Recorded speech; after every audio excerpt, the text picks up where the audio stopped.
السلام علیکم ورحمۃ اللہ وبرکاتہ۔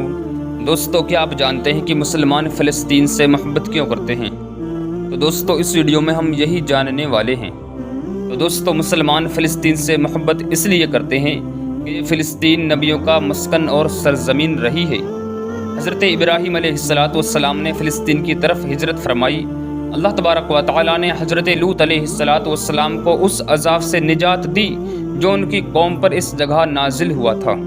حضرت داؤد علیہ السلام نے اس سرزمین پر سکونت رکھی اور یہاں اپنا ایک محراب بھی تعمیر فرمایا۔ حضرت سلیمان علیہ السلام اس ملک میں بیٹھ کر ساری دنیا پر حکومت کیا کرتے تھے۔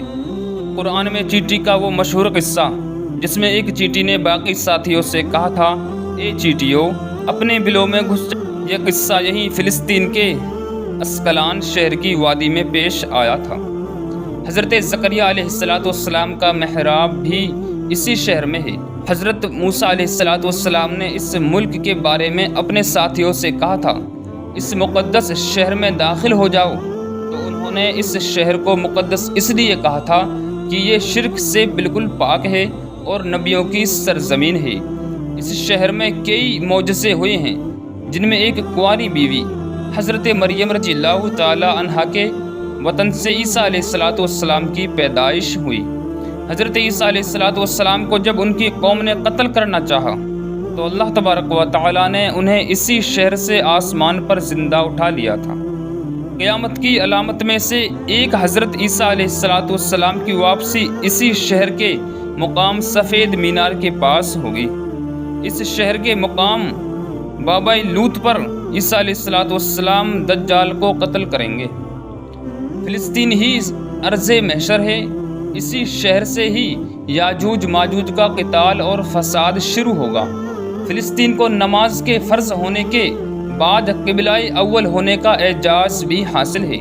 ہجرت کے بعد جبرائیل علیہ السلام کے حکم سے نماز کے دوران ہی اللہ کے نبی علیہ السلام کو مسجد اقصیٰ سے بیت اللہ کعبہ کی طرف رخ کا حکم ہوا۔ جس مسجد میں یہ واقعہ پیش آیا تھا وہ مسجد آج بھی مسجد قبلتین کہلاتی ہے۔ حضور اکرم صلی اللہ تعالی علیہ وسلم معراج کی رات آسمان پر لے جانے سے پہلے مکہ مکرمہ سے بیت المقدس فلسطین لائے گئے تھے۔ اللہ کے رسول صلی اللہ تعالی علیہ وسلم کی اقتداء میں سارے نبیوں نے یہاں نماز ادا فرمائی۔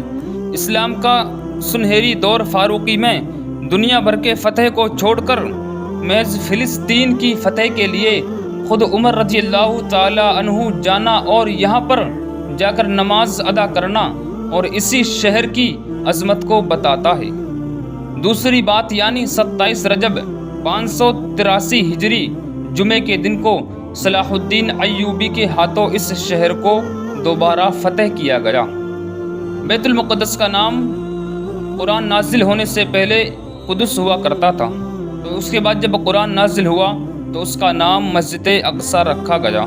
اس شہر کے حصول اور رومیوں کے جبر و ستم سے بچانے کے لیے 5000 سے زیادہ صحابہ کرام رضی اللہ تعالی عنہما نے جام شہادت نوش کی، اور شہادت کا باب آج تک بند نہیں ہوا، سلسلہ ابھی تک چل رہا ہے۔ مسجد اقصیٰ اور شام کی اہمیت حرمین کی طرح ہے۔ تو دوستو، ہم نے اس ویڈیو میں جانا کہ فلسطین کی حقیقت کی فلسطین سے محبت کیوں کرتے ہیں۔ فلسطین کی عظمت کا اندازہ اس بات سے بھی لگایا جا سکتا ہے کہ یہاں پر پڑھی جانے والی ہر نماز کا اجر اور ثواب 500 گنا بڑھ کر دیا جاتا ہے۔ تو دوستو، مسلمان فلسطین سے اس لیے محبت کرتے ہیں کہ ان کے جو انبیاء علیہ السلام ہیں وہ فلسطین ان کی سرزمین رہی ہے، تو اسی وجہ سے مسلمان اس شہر سے محبت کرتے ہیں کہ نگاہیں منتظر ہیں بیت المقدس کی فتح کے لیے یا رب، پھر کسی صلاح الدین ایوبی کو بھیج دے یا رب، پھر کسی صلاح الدین ایوبی کو بھیج دے یا رب۔